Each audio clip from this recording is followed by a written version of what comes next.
Hello everybody and welcome to another episode of Roleplay Chat. I'm Matt, a game master who cannot stop talking about role-playing games. I am so glad to be back. Thank you for your patience. I know it's been a little while since there has been a new episode of the show, but life took an interesting turn for me, I must say. So yeah, as some of you may know, we had a flood in the basement about a month or so ago now, and it damaged quite a few things. One unintended consequence of all this was my PC was damaged. Thankfully, not a lot, but still enough for me to have to do some repairs inside, upon which I had to upgrade my hard drive. And in doing that, I unfortunately lost all of my templates for the show, some of the material that I use for, the intro song and stuff like that. So I had to go digging and redo a lot of that work. In the middle of all that, my wife also fell down the stairs over Thanksgiving and broke her foot. She's okay, but effectively means that she's stuck on the bed or stuck on the sofa for most of the time, and I have to pick up the slack by doing all the household chores, all the cooking, all the cleaning, all the groceries, all the driving, and all of the kids taking care of taking care of the kids, basically. So it's been a little bit crazy over here in my house, but I'm glad to be back, and I'm hoping that now that, I've got my templates all sorted, the show can go on, and it can be, the regular intervals again, every 2 weeks like it used to be.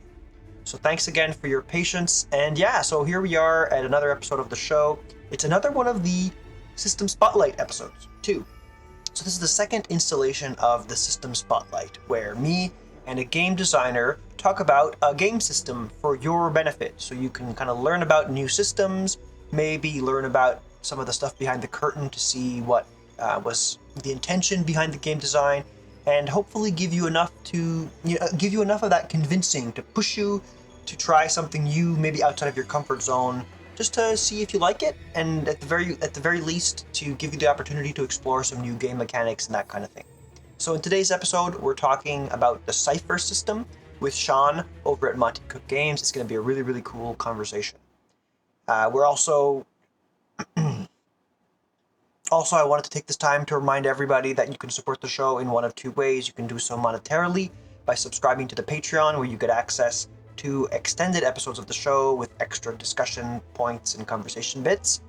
Or you can do so without having to spend any money by supporting the show through word of mouth. Spreading the good word of Roleplay Chat or reviewing the podcast wherever you're listening is a wonderful way to get other people listening, which always helps me out as far as, having a larger and larger audience.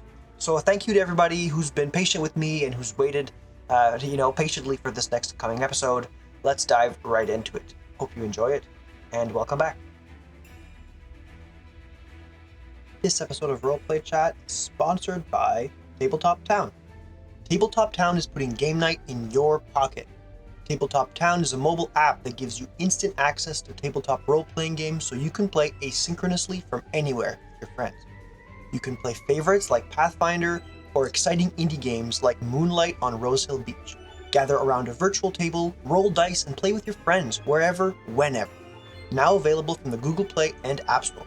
Learn more at www.tabletop.town/roleplaychat.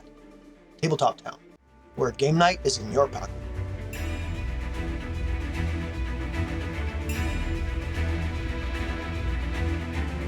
And welcome everyone. Welcome to the second System Spotlight episode of Roleplay Chat. In this episode, I'm joined by, or in all of these kinds of episodes, in these special System Spotlight episodes, I'm joined by game designers who will talk to us about their games, hoping to get you on board, maybe give you the opportunity to explore and learn something new and different. Today, I'm humbled to be joined by an industry expert in the tabletop RPG design space. He is an award-winning game designer and writer with credits in 3rd edition D&D, including the Forgotten Realms and Greyhawk, Pathfinder, 5th edition D&D, and most recently, Numenera and Cypher System for Monte Games. Please join me in welcoming Sean K. Reynolds to Roleplay Chat. Welcome, Sean. Thank you. Hello, everybody. Thanks for having me on the podcast. I've been looking forward to this one. Yeah. I'm really excited to dive deep into all of this with you, Sean. Before we get going, why don't you just give yourself a little opportunity to talk to folks and let them get to know you as a game master and game designer? Can you tell us about your preferences, your geek origin story, if you want, any of that kind of stuff. Well, I'm in my 50s now, so I've been gaming since I was about 9, starting with basic D&D, and I played advanced first edition D&D, second edition D&D, third edition. I was one of the original third edition playtesters. I wrote for third edition. I worked on fifth edition. I was at Paizo for 6 years, designing and developing for Pathfinder as part of the Pathfinder design team. And then I wandered around a bit, worked on video games, and now for the past 7 years, I've been at Monte Games, being a developer and designer on Numenera and Cypher System and things like that. So I've got a list of book credits as long as both my arms, and played a bunch of different games, and feel reasonably comfortable at saying that I'm pretty good at dispensing GMing and playing advice for whatever system you're doing. Yeah, that's quite the resume for sure. Having your name in the credits for all those games it must be nice. It must be a nice like checklist that you can go through. I think It's funny oh, because every now and then I'll get someone who'll send me a direct message, and be like, "Hey, I have a question about this book, blah blah blah," and I'll be like, "Why are you asking me?" And then I'll go look up the book. I'm like, "Oh, I did write part of that. Okay, yeah, let's figure out what you want to know." that's funny. That's funny. Do you ever find yourself like your intuition is contradictory to what you had written in the first place, or is that you're tried and true the whole way through? Certainly, I know that my feelings about certain aspects of design and play have changed over time. So Mm. it's kind of fun to look back at older material and make me go, oh, I don't really feel that way anymore, or that worked for that game system, but the paradigm for this other game system is not optimal for that. One thing I do on my Patreon is I'm taking an old third edition book that I self-published, and I'm converting all these characters to fifth edition and to Cypher System, and a lot of things in the old 3E have just gone away in the rules. Like they don't exist anymore in 5E. And I just go, oh, I don't need to recreate that for 5E because we were kind of like stuck in the weeds of 3E that this had to be this way. But now, 20 years later, we know it doesn't have to be that way. And so you just kind of move forward. It's kind of nice to be able to look back and have some perspective on what you've done. Yeah, that's really neat. That's really neat. And what kind of other content do you tend to do on your Patreon? Where can people find that? Well, I'm Sean K. Reynolds on Patreon and Instagram and Twitter and Blue Sky. Um, but for my Patreon, I'm mostly focusing on taking third edition stuff, whether it's on my website or a self-published book, and doing a conversion to 5e in the Cypher System, and doing a lot of designer commentary on why I did things originally that way in third edition, and then why I converted it this way, or skipped something in 5e in the Cypher System. A lot of the know-how of converting things is saying, oh, you know what? I don't need to convert that. That isn't a thing anymore. I don't need to make this Yeah, prestige yeah. class. I can just make this a class feature for the fighter, and it works. So it's just a lot of that sort of analysis that I generally do in my head as being a developer of other people's books. That I'm just kind of like verbalizing it to help inform people how they can do that for their own stuff. Yeah, very cool. Very cool. Yeah, definitely a well of resources there for folks to look into. I know a lot of people like to homebrew this kind of stuff too, right? So it's nice to get the feedback right from the source, right from somebody who's been there. So definitely recommend people go take a look at that. And we'll have it all your socials and whatnot, Sean, will be linked up in the show notes of today's episode. So people can go find that if they are so inspired to do so. But yeah, Sean, I'm super excited to talk to you about the Cypher system. I have a lot of friends in the TTRPG space that just rave about the Cypher system. So I'm excited to talk to you about it and you know put more ammunition into the sleeve of getting my table of friends to play Cypher, because it's always hard to convince people, or at least in my experience, it's hard to convince people to play a new system. Um, but yeah, so today's conversation for the listeners, we've divided it into three major parts. The first part is going to be a quick introduction into what Cypher is. Then we're going to talk about the more mechanical elements of the game, dissecting some of the systems in Cypher. And then last but not least, what you need to get playing. And then if you're part of the exclusive Roleplay Chat Patreon club, you'll get an extra 15-20 minutes of me and Sean talking about preparation and how perhaps preparation for a game of Cypher might be different than preparation for a game of Dungeons and Dragons 5th edition or Call of Cthulhu or what have you. So some extra insider tips there for you if you want to listen to that. Yeah, so let's get right into it. So before we dive too deep into things, Sean, I want to get something right out of the gate before we talk too much about Cypher. And it's that Cypher is an umbrella system. That is a term that might not be familiar to everybody. So could you tell us a little bit about what that might mean, first and foremost? Well, I assume that you mean that Cypher is a system that can play many different kinds of games. That's what an umbrella system generally means.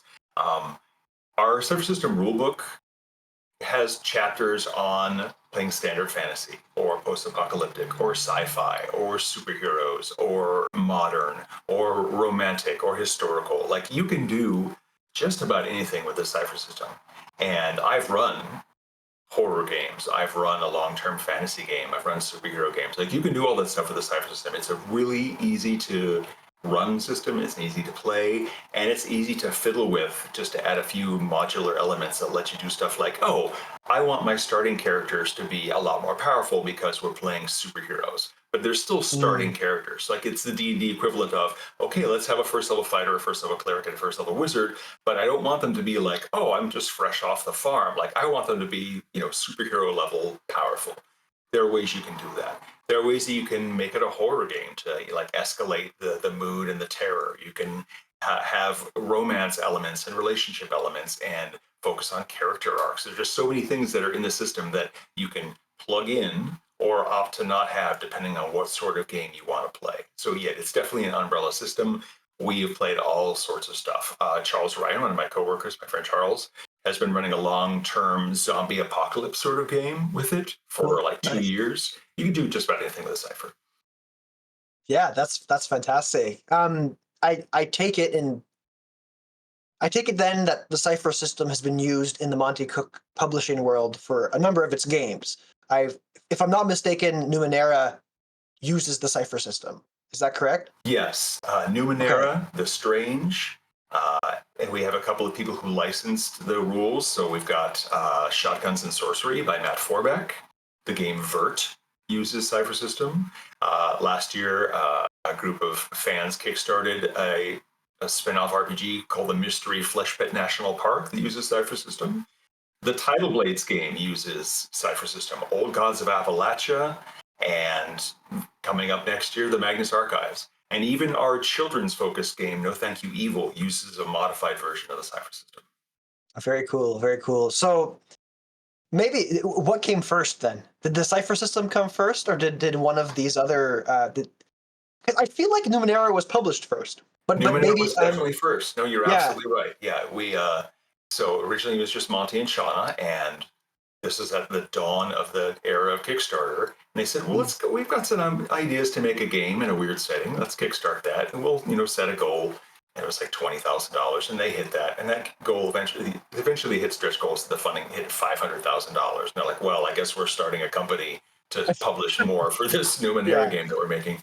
And then our friend Bruce Cordell said, hey, I've got this really cool idea for a game where you're kind of like jumping through parallel dimensions based on like human myths and human stories. And that turned into The Strange. And so he just extracted the Numenera rules, tinkered with them a little bit, and made The Strange. And after that, Monty and Bruce said, we should just take all the setting material out of that, and we'll just take the rules. And they made that into the Cypher System RPG, which has gone That's off cool. and been, blended with other things. Yeah, yeah, absolutely. That's really neat. It's kind of fun to see the origins of something, how it can come from one place and then be reskinned in such a to go from like fantasy to horror. It's Yeah, it's a pretty big jump still. yeah. That's neat. That's neat. Great. Well, maybe now then is the time to talk about at its core what is the Cypher system, in a nutshell, and we'll get into the nitty gritty maybe in a little bit, Sean. But just at a high level, what is the Cypher system? When someone says they're playing a game of Cypher, what does that mean? It is a rules light system, but very robust with a lot of options for player characters. It's built to be easy to play, easy to run, and easy to teach. And we'll get into the mechanics and some unique Yeah. features of it. But I think that's the gist of it. It's just really easy to sit down and run a game with very little prep, play a game. Putting together a character takes like 10 minutes, and you can play in just about any sort of genre. That's awesome. 10 minutes of prep. That's 10 minutes of character creation. That's what you want to tell a new player, right? Hey, sit down. We'll hammer it out in 10 minutes and get playing. So yeah, that's fantastic. And So one thing I yeah, really like, sorry, and go one thing I ahead. Yeah. really like, one thing I really like about the Cypher system is that we have technically all these different games that use the Cypher system, but they are so compatible with each other. Like I tell people that they are 99% compatible. They are all the different versions of the Cypher system game, whether that's Numenera, The Strange, etc. They are more compatible with each other than any two editions of D&D. And again, I've worked on second edition, third edition, and fifth edition D&D, so I know D&D very well. But like Mm. the Cypher system, I started a Numenera campaign, and we played for about 5 sessions. And then I had to start working on converting Talus from third edition to Cypher System. And I said, hey, I'm going to need to play test all these Talus adventures. Would you mind if we just roll our characters over into Talus as fantasy characters and we'll just keep playing? And they said, sure. And so, literally, without changing a single game mechanic on their character sheets, they just picked Mm. up their characters and started playing in Talus. That's neat. That's neat. What? And maybe I'm getting ahead of myself, but what is it about the Cypher system that makes it so easy to jump from one genre to the next? How, Well, like, I would imagine there's challenges that come with that, but anyway, I'd like to hear what makes it so simple to do that. Why is it so easy to shift like Well, that? because the game mechanics are fairly simple and straightforward, and there's not a lot of genre baggage attached to those mechanics. And so you can reflavor anything about your character to suit whatever genre you're in. Like, one aspect of your character is your focus, and your focus is usually a verb concept, like, oh, bears a halo of fire, or wields 2 weapons, or moves like a cat. And depending on your genre, you might have a different feel for what flavor that is. So if you are playing a fantasy game, like, oh, I'm an adept who bears a halo of fire. Well, you're a fire wizard. But in a superhero game, you might be someone like, oh, I'm an explorer who bears the halo of fire. I'm the Human Torch. And in a sci-fi game, Yeah, yeah. you be a mysterious speaker, and so you're this charismatic alien diplomat who happens to come from a lava planet, and your people are just naturally made out of magma. But the actual mechanics of it are, yes, my character can just give off heat whenever I want, and this flavors my other abilities. So if I have a force blast ability, maybe I want to do fire instead. Or if I hit somebody with a sword or with my blaster pistol, I'm adding extra fire damage. So the mechanics of it, they're mechanics. But Mm. the flavor that you're doing for that is all based on what you want for your character and what is good for the setting. And so I had a character who, in my Numenera game, who was originally, she was a nano, and everybody in Numenera is all futuristic and weird. So she had nanobots in her blood that let That's her neat. control fire. She was actually a Bears Halo of Fire character. And when we brought her over to Talus, we're like, you are now priestess of the fire god. She did not have to change a single thing on her character sheet except, oh, and now I'm a priestess of the fire god. Yeah, that's very, very cool. So then in that case, when somebody buys a Cypher book and they're doing their character creation, are they picking off of a list of these like pre-created things, or are they encouraged to create their own? And are there rules on how they can do such a thing?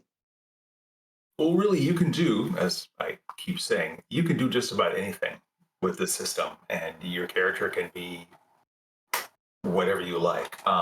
I wrote the expansion book for Cypher System called Godforsaken, which is all about a whole bunch of extra information about running fantasy. And there's an entire section in that book that says, hey, if you were just familiar with D&D and not other systems, like, here's a list of types of D&D characters, and here's how you would build those characters in the Cypher system. Like, you want to play a Mm-hmm. barbarian? Well, you're probably a warrior who might have the rages focus. You want to play a fire wizard? You're an adept who's got bears a halo of fire. Oh, I want to be an illusionist wizard. Well, then you're an adept who's got crafts illusions as your focus. I want to play a rogue. I want to play a bard. Like all this sort of stuff, all those archetypes that we know from fantasy are all buildable in the Cypher system. We did the same thing for Claim the Sky, our supplemental book with extra information on superheroes, where it's like, oh, do you want to build Batman? Here's one way to build Batman. You want to build Superman. You want to build Black Widow. You want to build Spider-Woman. You want to build Spider-Man. Like, these are all just, here's the, in D&D terms, it'd be like, here's your race, here's your class, and here's your subclass. And that's how you build it. So if you want to have a game where you're playing a cyborg and this person's playing a mutant and this person's a wizard and this other person is a talking anthropomorphic dog, you can do all that stuff. We've done crazy things like that before. We actually just had a playtest this week for an adventure that fairy tale adventure that Shauna's doing for one of our books next year. And my character was this little kind of emo guy who made a deal with death, and so he had death powers.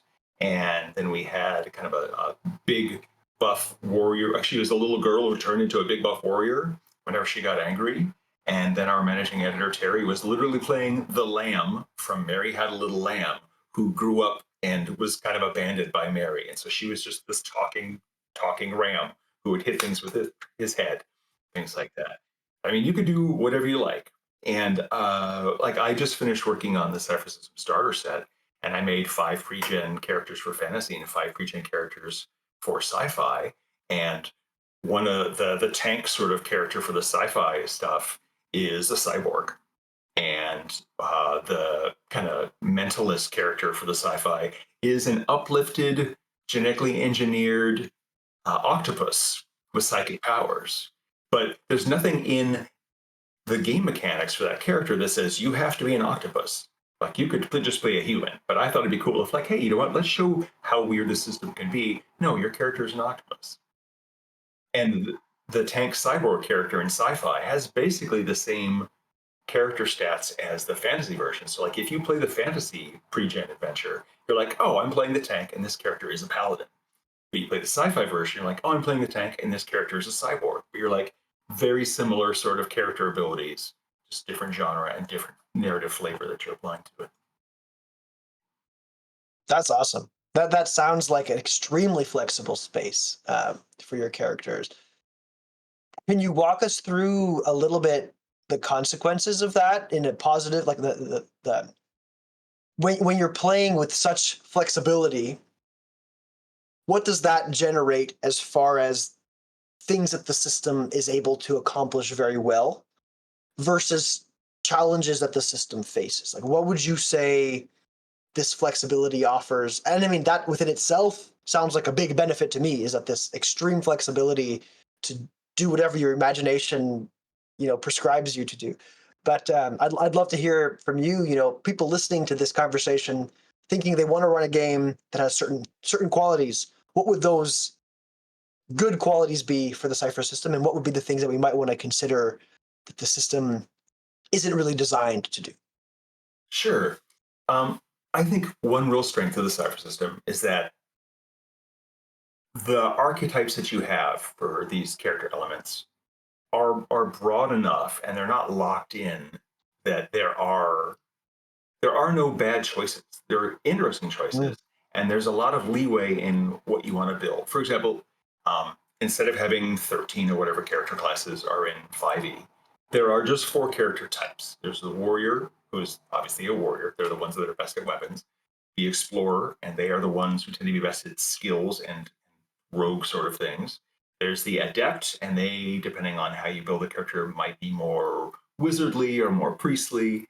And the speaker, which is the charismatic character who's good at talking to and interacting with people. And that might be a bard or an enchanter priest, or like a very people-oriented cleric. But there's such flexibility that you could build a warrior character who has a descriptor or a focus that gives them a lot of skills. And you could have an explorer character that has a descriptor or a focus that makes them very good at combat. And so those 2 characters, even though the individual parts of them are very different, you could make a skilly warrior just as easily as you make a naturally skilly explorer. And you could make a fighty warrior just as easily as you could make a fighty explorer. So you don't have to like lock yourself into, like, I'm not knocking D&D. D&D is a very fun system, and again, I've worked on a lot of them. But like, if there's something you really like about the warlock, but you want to have like a divine sort of warlock that can heal people, there's nothing in the core rules that lets you do that. It's usually GM has to go, well, I can add this to your spell list, or there's this other supplement that does that. But in Cypher System, it's like, no, I want element A, element B, and element C, and you can put them all together. Like you could make a wizard who's good with swords. You could make a warrior who's good with arcane magic. You don't need to find a special wizard subtype. You don't need to have a special fighter subtype that's good at magic, like what's that camera name? The like fighter one. the spell sword. I don't remember what they're called either, one. but yes, So yes.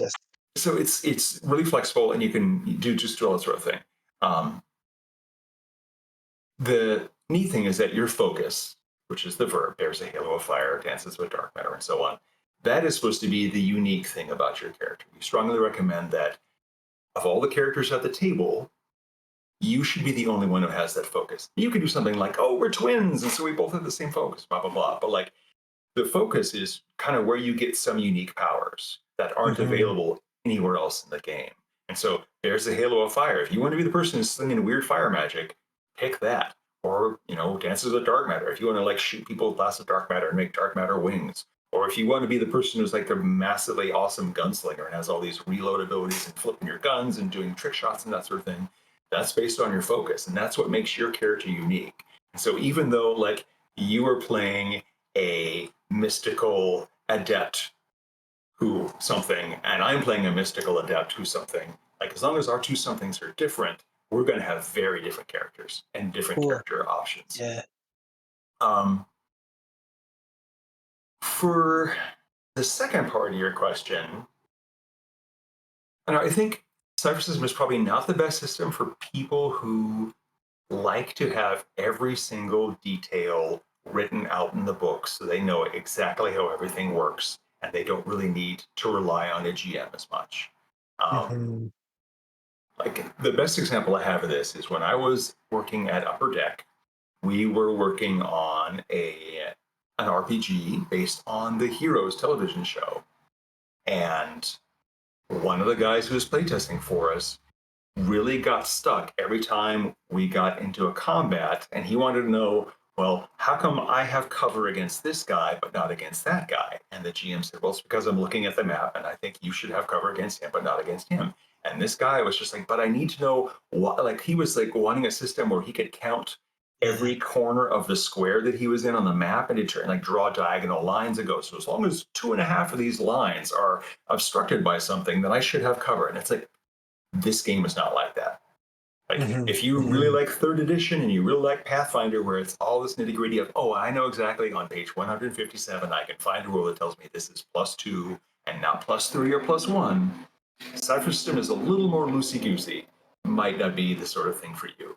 But as a person who's written for that sort of system and run many games for that sort of system, personally, I love the fact that as a GM, I can just say, you know what?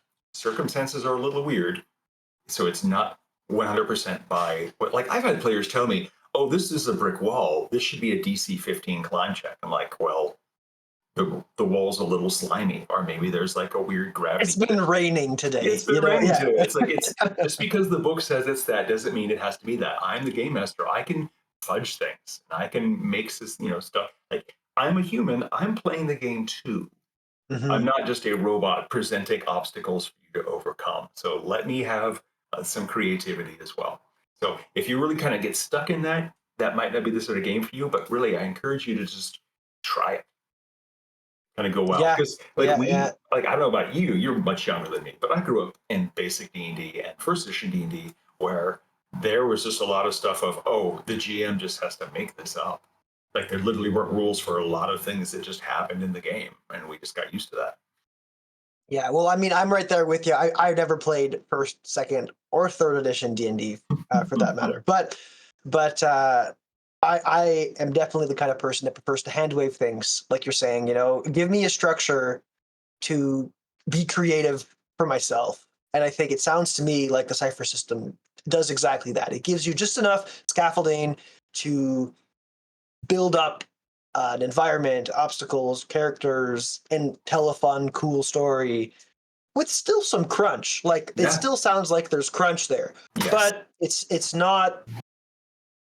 not every single scenario written out. Every kind of obstacle has a rule. I can get behind that 100%. 100%. You also talked about in your answer there, Sean, how your characters can be unique because of these what did you call them? They're not aspects. They're Your focus. Your focus. Yes, yes. Other than the focus, when I was parsing through doing some research, sounds to me like every character has a titular cipher or obtains ciphers as they play. Can you walk us through a little bit about what that is and the impacts that this? I think this is like it's a usable resource, right? It expires. Could you walk us through what it is better than I just did, and then and then give us kind of the design philosophy or the outcomes that creates in the game? Well, the concept of ciphers originally came from the Numenera game. And in Numenera, you are playing on Earth 1 billion years in the future, and there's all these remnants of old, weird technology created by other species that are so far advanced that they might as well just be using that. Humans of that world are like, they have no idea what this thing is, but they know that if you squeeze it and hit this button, it'll shoot a blast of fire. Or if you twist this thing around your arm, it'll go and put a shield on you for 24 hours and give you a force field. And those are called ciphers. And they are actually the heart of the Cypher system, and that's why we call it the Cypher system. Depending on what game genre you're playing, ciphers could just be single-use magic items like potions and scrolls. Or if you're playing a sci-fi game, they might be, weird bits of alien technology or little one-off devices that your crafty sort of character has made. In a superhero game, we literally have, you've seen the Marvel movies, like, Tony Stark has a one-off laser in the second Iron Man movie where he goes and takes out a bunch of those drones, and he's like, Rhodey's like, how come you didn't lead with that? It's like, I was a one-off. It's literally like, this is just a one-use ability. And I'm sure you've played an all-long-going fantasy game where you get to mid-level, high-level, and you know that there's those characters, those players who still have on their character sheet, that one potion that I had at first level, the potion healing, I'm going to save it just in case I really, really need it later. Like, it's only 4 hit points, and now the character has 100 hit points, but they're just saving it just in case. That's really frustrating. It's like, I put that into the game so that you would use it.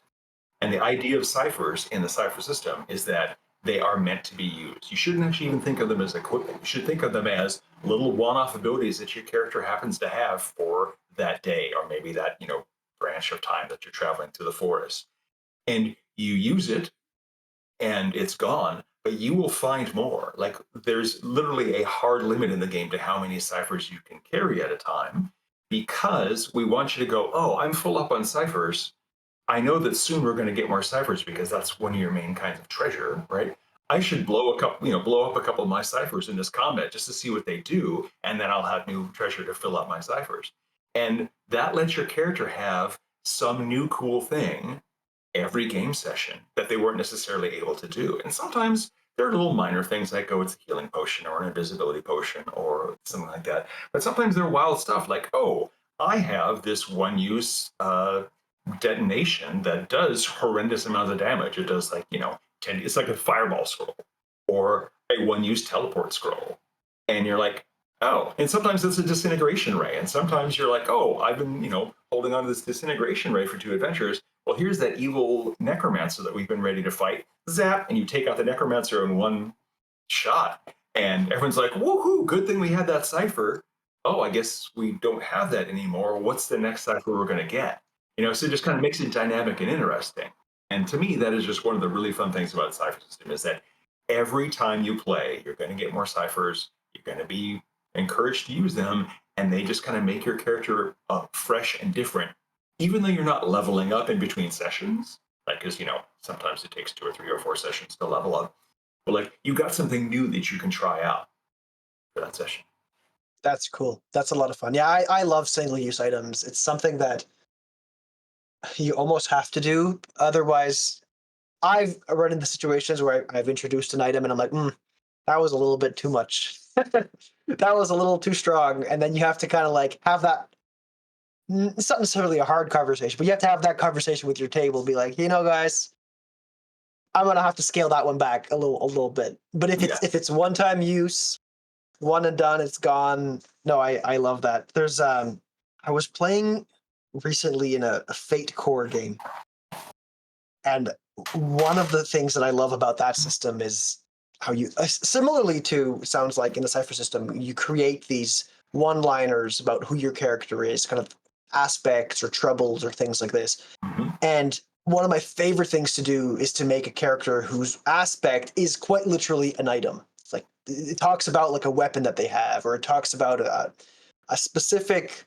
piece of equipment that they like to use. And there's an expendable resource in that game. I'm not sure if you've played the Fate Core system, A little bit. Sean, but there's an expendable resource that you have in that game called the Fate Point. It's the titular point that you can use, that you come by, once or twice in a game session to kind of call upon one of those aspects. So it's not overpowered because you can't use it all the time, but once or twice a game you can use one of these titular points Mhm. to activate it. It sounds like this takes it a step further in that it changes and evolves based on what the game master wants to dole out to the players. Is that Yeah. am I Yeah, that's really cool. That's really Yeah, cool. and like the game master doling it out is an interesting way of putting it, because you can just roll on a percentage table and see like, oh, this creature had Oh, three okay. ciphers, or the Yeah. GM could go, oh, you know what? I know that coming up is going to be a really tough fire monster. I'm going to put a fire resistant cipher so that one person in the group can be like, ha ha, fire monster doesn't bother me, but the rest of the group is still like, oh, too much fire. So you can kind of curate that. And there are characters who can do things like, oh, you can spend a bunch of your personal resources to like get one more use out of a cipher, Mm. or characters who learn how to build ciphers. It's like, oh, you know what? We're going to go fight a bunch of dark elves. Let's all get dark vision ciphers so we can sneak around and not be carrying lights and putting a target on ourselves. So there's a lot of Cool. different aspects to that. Yeah, that's really cool. That's really cool. Speaking of some of the mechanics and the systems that players can fiddle with, I'd love to give you the opportunity to talk about kind of the main obstacle resolution. Like what is the main mechanic for resolving obstacles or challenges in the Cypher system? Yeah, so everything that isn't a player character in the Cypher system has a level ranging from 0, which is the weakest, to 10, which is the most powerful. And that thing's level, you multiply it by 3 to get a number.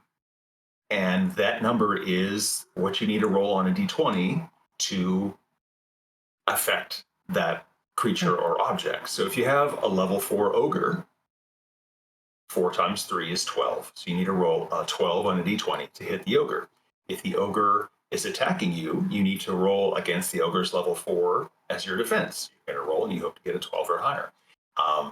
If there is like a stone door that you're trying to break down, it's a level 5 door. Again, 5 times 3 is 15. You got to roll a 15 or higher on that d20. Now, you obviously can't roll a 21, 24, 27, or 30 on a d20. So things that are level 7 or higher are technically impossible. However, your characters can get skills that reduce the difficulty of something by 1 or 2. We call them steps, 1 or 2 steps. Mm. You could get an asset that will reduce the difficulty, whether it's like, oh, this is a crowbar. It's good for busting open doors. So it's going to ease the difficulty of busting open this door by 1 step. And one of my favorite things about the Cypher system is this concept called applying effort. And effort is you kind of spend some of your character resources to just make a roll easier for you. Mm. And as a person who is generally a mediocre roller, like I have done many, many games where I go the entire session and I don't roll above a 12. And it's like, I just need a 13 to hit. Can I just get a Yeah, yeah. 13? You know, but if I'm playing D&D, then it's just not good enough. I don't have any way to do any extra oomph on that. Well, Cypher System says, oh, you can spend 3 points from, a relevant stat, and you'll reduce the difficulty by 1 step. And so between your skill and an asset and using effort, you can actually reduce those higher difficulties into manageable levels. So you can get like a high, I was going to say high level, but characters don't have levels in Cypher System, they have tiers. You can have a high tier character who can have 2 levels of skill and a really good, like a magic sword that gives them 2 assets on an attack, and they can apply up to 6 levels of effort. And so you could have Mm. a foe like a level 10 Balrog. Like we did a Middle Earth game last Awesome. summer using Cypher System, and it was set in the Second Age. And so we were like invading this place. They had like a Balrog there and this powerful demons and all this sort of stuff. And you know, we were going against this level 10 Balrog, and with between skills and assets, my character, who is this sturdy like survivalist dwarf, was like, okay, I need to roll a 12 or higher on my d20 to hit this level 10 creature because I had knocked its difficulty down to 4 between all the sort of Cool. things. Yeah. And that's I mean, that's the gist of it. Everything has a level 0 to 10. If it's 0, you don't even have to roll. So if I tell you, oh, okay, there's a bunch of orcs there, orcs are level 2, and let's say you are trained in sword attacks, and you happen to have like a masterwork sword. So your sword reduces the difficulty by 1, and your skill in the sword reduces it by another 1. Now attacking that orc is a difficulty 0. You don't even need to roll a hit. That's an automatic hit. Yeah, that's cool.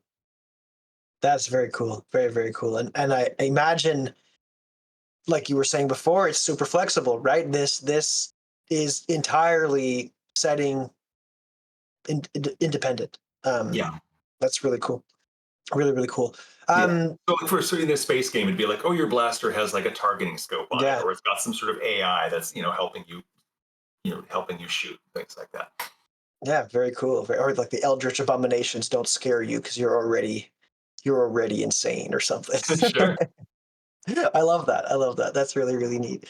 Um, all right, cool. Well, I have maybe one more question for you with regards to the systems. And if other things come to mind, Sean, don't be afraid to go off on a tangent if you'd like to. But one thing that sticks to me when I was reading through the Cypher rules is that the GM never rolls a die. They're there to help facilitate the story, but they're not rolling a die. I'd be curious to know, what you think that does to a game, and if you know why that was chosen as part of the rules. I'd love to know why. I find that very fascinating. Yeah. So the reason why is that Monte over time has been working on so many games, and he's gone through working on very complex games. And over time, it's just like, you know what, that's just a lot for a GM to juggle. I have all these cool ideas that I want to do for this campaign and for this setting, and I don't want to be worrying about like, oh, does this creature have a +5 to hit, and does this poison, require 2 saving throws, and that this and that. Like, so he has made game systems that offload all of that work onto the players. And it's not a whole lot of work individually for each player to take on, but when you Yeah, realize that like the GM has to handle all those stats and all those numbers and all that rolling, it does add up to be a lot. And I've found that putting all the roles in the players' hands actually keeps the players more engaged, whether it's their turn or not their turn. Because like in a game like D&D, just for example, like on my turn, if I'm the player, I get to roll an attack against the creature.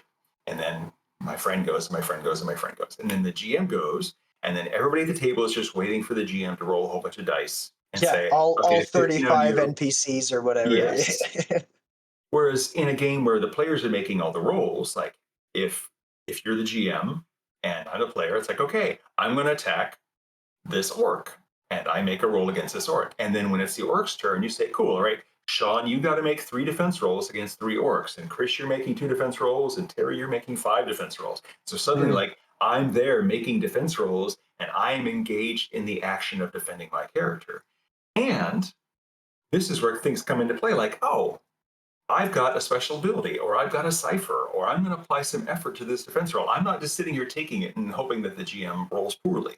Like, if I know that this is a level 5 creature, and so I need to roll a 15 or higher to defend against it, and I know that 1 or 2 hits is going to knock me unconscious, that's where I go, hey, I'm going to go and use some of my defenses to mhm. keep myself defended. And so I'm going to apply some effort to make my roll so I only need to roll a 9 or a 6 or whatever I can get it down to, so I survive. And I am like in the moment for that. And the GM is like, okay, cool, what are you doing? So Yeah, I yeah, just yeah, really like yeah. that dynamic of the GM doesn't have to worry about that stuff. And that frees the GM to do stuff like focus on the story or think about what cool things the NPCs can do in that encounter that aren't involved in rolling dice and counting out numbers and things like that.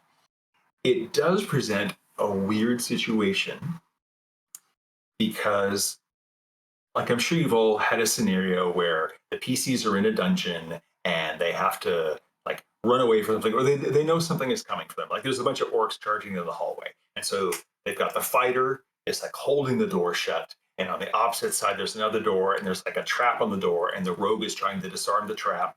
And meanwhile, the wizard is preparing their spell, the cleric's preparing to do this, and like every round, the orcs are bashing at the door. And the GM's like, all right, I'm going to roll d6 to see if they get through the door. They roll d6, and they're like, if it's a 1 or a 2, the orcs come crashing through the door. Mm-hmm. Well, in Cypher System, we don't do that because the GM doesn't roll dice to see what the creatures do or to see whether the creatures are successful or not. But really, that whole rolling 1d6 thing, the GM doesn't have to do that, whether that's D&D or whether that's Cypher System, because all that is that's building tension in the scenario because the GM wants the orcs to come through when it's the worst possible time for the characters. Like you want to add that tension. And in the Cypher System, rather than just saying, okay, well, on round 2, they come in. Like, we don't do it that way. We have this thing called the GM intrusion, which is a game mechanic where the GM says, all right, I'm going to introduce a complication to this scenario.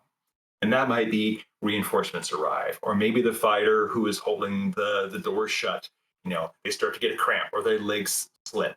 Or maybe the orcs kind of like bust a hole in the door and one of them just starts shooting arrows. So it's some sort of complication that affects what's going on and it escalates the danger.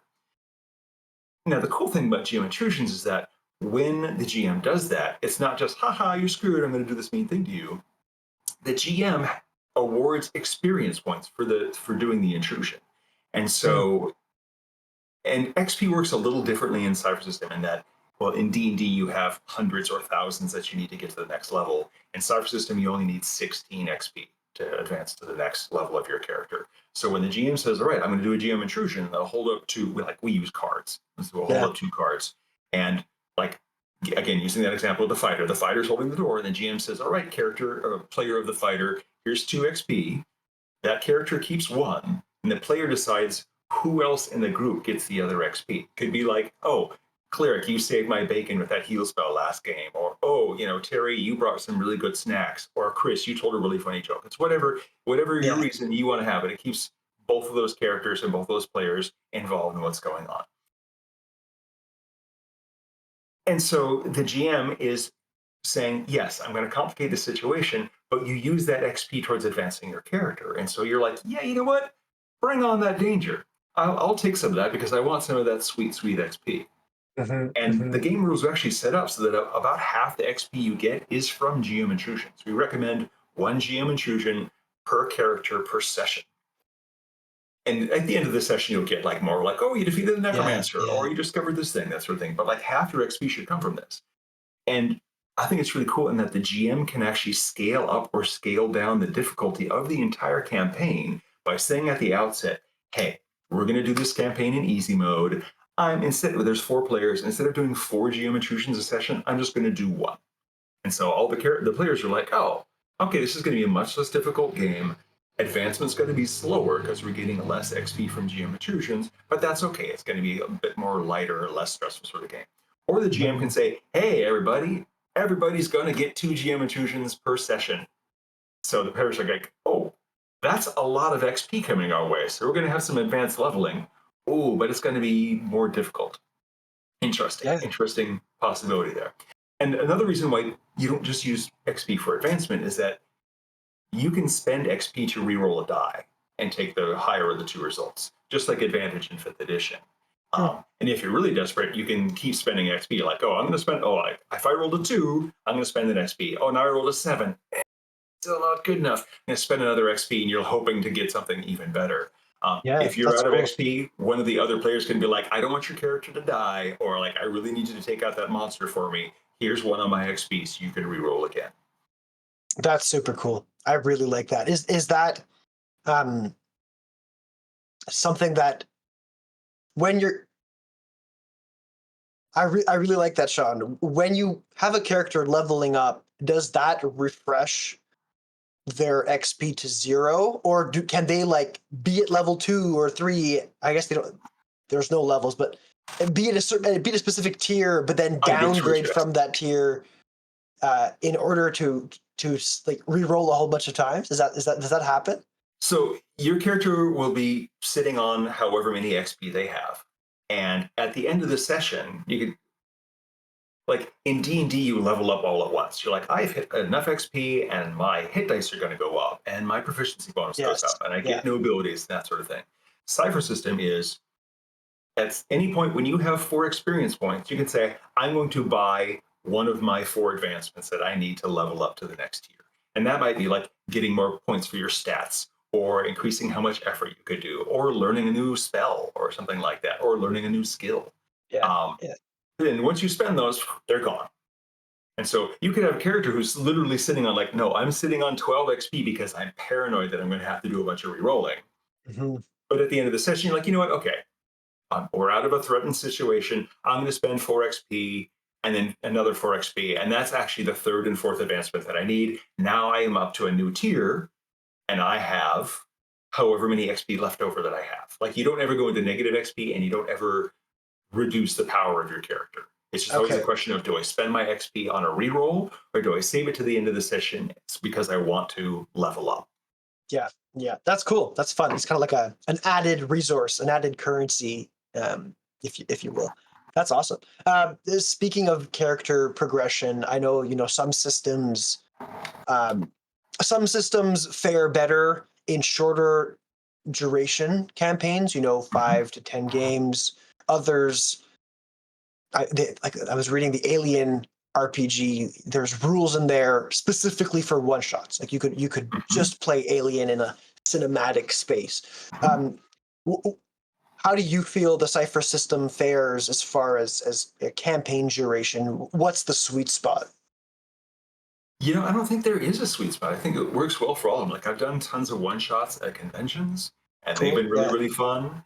And that's actually another reason why the GM intrusion and the XP system is really fun because I could start every character with 1 XP, and they're not going to spend that on advancement because it's just a one shot. They're never going to play this character again. But they know that, like, oh, I've got to reroll if I need it. And I can do Mhm. GM intrusions in the middle of the campaign or in the middle of the session, and they'll have more XP, which is just going to be used for rerolling because you're not going to save it for advancement in a one shot.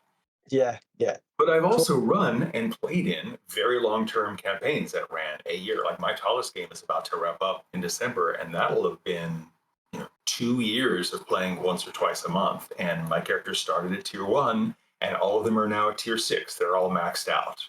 And surface system characters are pretty robust, even at tier 1. So it's not like D&D where a first level character and a 10th level character are just like orders of magnitude more powerful. Yeah. Like Yeah. subsystem is more like you're going to start around here and then you'll like creep up a little bit, but you're not like stomping the ground with you know reckless abandon on things that were threatening to you at first tier. So I Yeah. think in Yeah. That terms of makes sense. power creep, it's a much smoother scale, and I think the game handles really well whether you want to have a low tier focus, slow down the advancement, or push people up to higher tiers and let them be really, really powerful. And in the same vein, like you can play a tier 1 superhero character. There's a different mechanic called a power shift that lets you do crazy stuff no matter what tier you are. You can just you could say, I'm going to run a supers game where everybody gets 3 power shifts. And that's kind of like broadly in D&D sense. It's like if I say that you have a power shift in something, then that's like always having advantage in that, and it stacks. So it's like you have a power shift. You're Captain America. You have a power shift in shields. Okay, well that means whenever you make a defense roll, you get to reroll. Whenever Yeah. you have advantage. Whenever you make an attack roll with your shield, you have advantage. If you're the Incredible Hulk, you've got 3 power shifts in strength. So whenever you want to break something, you get to roll 4 times and take the best one. Like that's kind of the That's D&D pretty cool. equivalent of that. But Yeah. like you can have tier 1 superhero characters and you can have tier 6 superhero characters that have advanced all the way up there and it still works. It's still a nice flow. That's great. That's fun. It's fun too when you have a table of people who rotate in and out. Sometimes they miss a bunch of games. You don't feel bad leveling up. I mean, giving XP, let's say, to some of those players and not the others. So I like that. I like that a lot. Um, awesome, cool, Sean. I think that gives folks listening pretty good sense of some of the crunch that lives in the Cypher system. Now let's presume that we've convinced some people to give Cypher a try.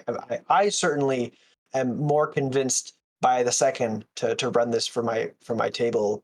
I'd love to ask you what people need to get started in a game of system. Are there physical things that they need, like dice, I would presume, and other things? But also, is there like a specific mindset that they should go into a game of Cypher? So what do they need to play a game of Cypher? Well, you need a character, so a character sheet and a pencil. For dice, you need a d20 and a d6. You only need one of each because you're Right. generally only going to be rolling one d20 or one d6 for stuff.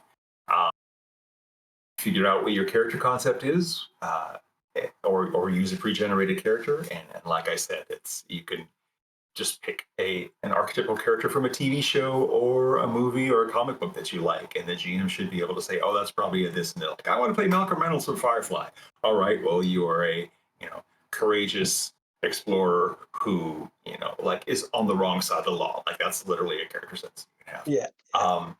For your attitude, just be open to trying stuff and exploring things. Like one of the really great things about Cypher System is that characters can try anything. Like just because you don't have a climbing skill doesn't mean you can't try and climb something. Just because you don't have magical lore as a skill doesn't mean you don't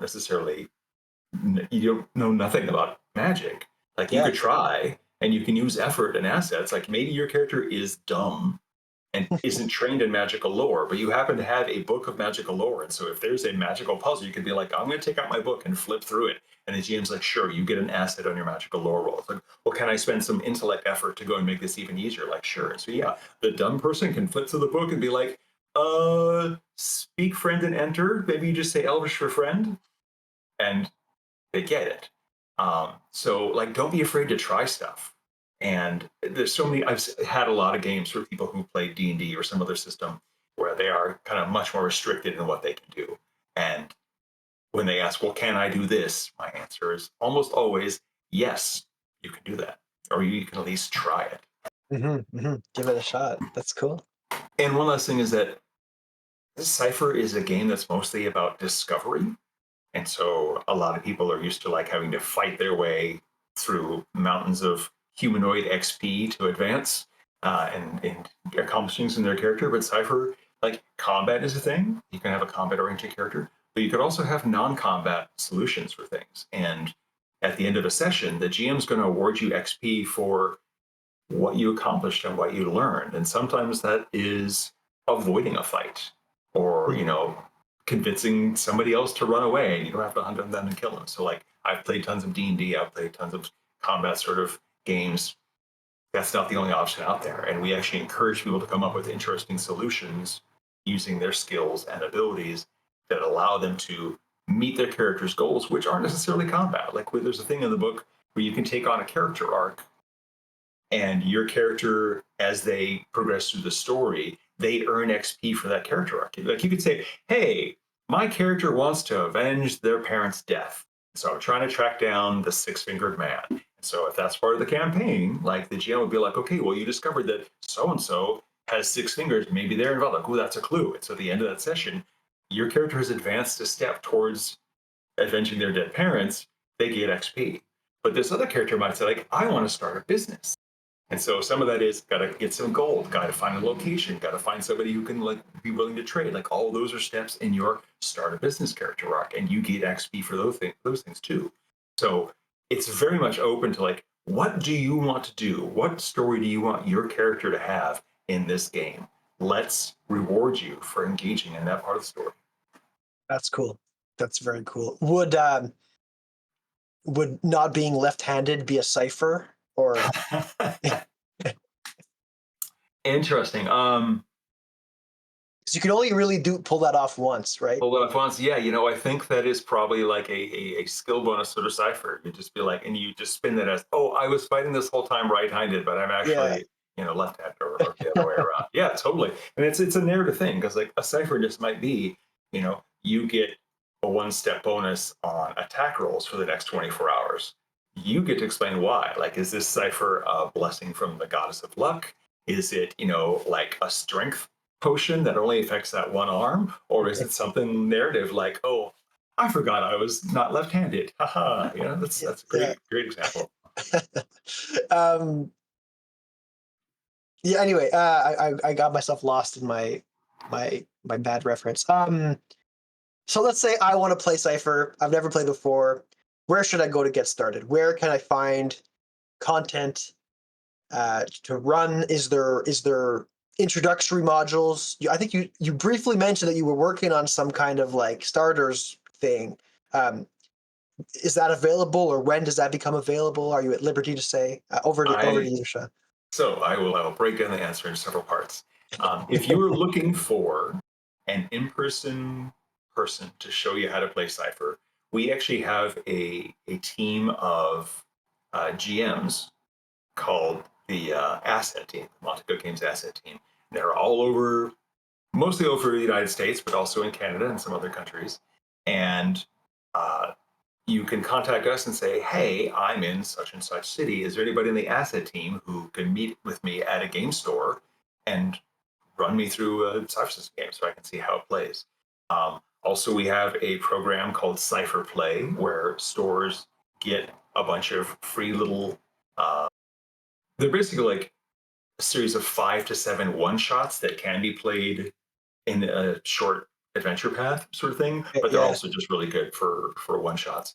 And the retail stores can get those, and so you can just be like, hey, are you part of this? Or you can contact us and we'll tell you this store in your area has that. You can show up, they will give you the PDF and you can sit down and run it for your friends Yeah.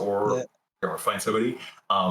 We have a really good Discord run by a group of very cool fans called Cypher Unlimited, and their Discord has people who are run games for newbies online, whether through Zoom or just using the Discord interface, that sort of thing. Lots of options for that. If you go to a convention where MCG has a presence, we run demos for all of our games. It's really like you can learn. Cypher System is a really easy system to learn. Like I literally have a video where I'm just narrating for 1 minute. It's called Cypher System in 60 seconds, where I explain all the rules you need to know in 60 seconds. Like with that, you're ready to go. Just finished writing the Cypher System starter set, which is in layout right now. It'll be available next year. And it'll have pre-made characters in a starting fantasy scenario and a sci-fi scenario, and there's a book for the GM and the book for the players and all this sort of stuff. We did for Free RPG Day a few years ago. I wrote a Free RPG Day quick start and adventure called Ashes of the Sea, which the PDF is available for free on the MCG website. So if you want to learn how to play Cypher System, it's Numenera, so it's the same game system. It's just flavored with Numenera stuff. Mhm. But it has got a lot of really good feedback. A lot of people are like, this is my favorite introductory adventure to anything. Cool. So check that out. We have some other free stuff on the website. Actually, if you go to our web store and just search for free or hit the free option, there's a bunch of free PDFs and free information there. That's great. That's fantastic. Yeah. So we'll make sure that that's down there with all of your social links and your Patreon link, Sean. I'll make sure to link up as much of that stuff as I can in the show notes because yeah, people should definitely check it out. It's really cool to hear that you can actually get a human being to play a game for you too. That is something that I think people should jump on. I think that's a fantastic opportunity. Very cool. And Very cool. Yeah. I Keep remember going. two other things. Yeah. So there's also we took the Cypher System rules and we squished them down to their bare essentials, and we made a 20-page PDF that's free. It's called the Cypher System Rules Primer. So if you're just like, I want to read 20 pages on how to run and play Cypher System, look for that. We also have, in the same way that D&D has their system reference document, we have a Cypher System reference document that has basically all the game rules in it, plus a bunch of stuff from our horror book and our sci-fi book and our fantasy book. So if you're just a person who wants to read it all as a text file for free, you can look up the Cypher System reference document and get all the rules. Yeah, very cool. Very cool. So people should take a quick look at that and then go buy actual, support the game designers, folks. Like buy the books. I'm But still yes. hungry. Awesome. Very cool. Very cool. And yeah, you talked a little bit about the Cypher the Discord community. I think I actually talked on a panel with Dean, Alpha Yeah. Dean, Mm-hmm. who's one of the, I guess, admins or Yep. members of this community. Yeah. Could you talk a little bit about that community, if you know any more about it, or are there other spaces that prospective players and game masters can go to kind of share ideas and concepts? And is there like a marketplace for people designing games for Cypher? How does that work? So I think Cypher is the biggest and best known. Sorry, Cypher Unlimited is the biggest and best known community, Okay, and yeah. like I'm on their Discord. Discord kind of overwhelms me. I'm like old enough to be like, oh, there's new technology is weird, but like It there's overwhelms me too, so I don't think it's an age thing. so there's like tons of people there. They have different channels for like discussing horror games or for Magnus Archives or Tidal Blades or sci-fi or Tallest. So if there's a specialized interest that you want to talk about, you can go there. There are other people who are actively involved in Cypher System who that's not their only thing. Like Mr. Tarask is a big 5e guy, but he also Yeah. has really gotten into Cypher System recently. And he just did a Kickstarter to convert one of his earlier adventures, I think, from 5e to Cypher System. But I would definitely start with Cypher Unlimited as this to do that. For Marketplace, we do have kind of like how 5e has the Adventurers Guild, and you can write stuff and publish it. The Cypher System open license lets people use the Cypher System rules either to make standalone games like Shotguns and Sorcery and Vert and the Mystery Flesh Pit National Park, or even it's just like, oh, I want to write, here's a superhero adventure for Cypher System. It's up on Drive-Thru RPG. Or I want to make a whole bunch of new special abilities for werewolves. Mhm. On Drive-Thru RPG. It's all searchable for Cypher System. Cool, super. Yeah, no, there's a previous guest on the show, or guests on the show, both Jess and Keith of Underground Oracle Publishing have made all kinds of cool stuff for Cypher. So listeners of the show should go check that out. It's on, yeah, Draft RPG seems to be the place to get all that good content. Awesome, cool. So I think that covers most of the questions I had with regards to preparing people to play Cypher. But now, perhaps, is a good opportunity for us to put on our comfy clothes and go hang out in the Roleplay Chat Lounge to talk about preparation for Game Masters. So anybody who's not a patron of the show, we'll see you in the future. But if you're a Patreon subscriber to Roleplay Chat, welcome, get cozy, and let's talk about prep. So before we do any kind of wrap up, I wanted to give you the opportunity to get to anything that I didn't ask you about. Is there something about the Cypher system that we didn't get a chance to talk about today, or at the very least, any kind of parting words you might have for people listening to today's episode of Roleplay Chat? I think we covered about a zillion topics, and I rambled on a lot about. I'm sure I've said many times, "Oh, this is one of my favorite things about Cypher System," but they were a different thing every single time. Um, yeah, I mean, it's fun. It's fun being a game designer and getting to try different games and run different games. I really enjoy Cypher. Having worked on third edition and having worked on Pathfinder, which are very like mathy, like tinkery, like lots of moving pieces games. Having something like Cypher is a breath of fresh air for me. Like I can still do that. I write 5e content for my Patreon, but I prefer to run a simpler game because I would just rather focus on story and that sort of stuff. Um, but I do appreciate you having me on your show to talk about this sort of thing. Um, I hope that people are interested in trying Cypher. Also, you could also come to the Monte Games YouTube channel. We have several streamed games. Some of them are meant to be for people who've never played before. And so, like, Monte will run a game, and then, like, he kind of pauses and then cuts to him in his chair, and he's like, the reason why we're doing this sort of thing is this, and this is how effort works. So there's a lot of good tutorial sort of stuff for people who are just trying to get the feel of how the game plays and how the game runs. There's a lot of resources out there. That's fantastic. Yeah, yeah, awesome. And while you're at it, Sean, why don't you remind folks where they can find you, where they can subscribe to your Patreon, where they can follow you on social media to kind of keep on top of what you've got going on. So I am Sean K. Reynolds on Twitter and Blue Sky and Instagram and on Patreon. And obviously, Monte Games is on Facebook and Twitter and Blue Sky and Instagram and I think TikTok as well.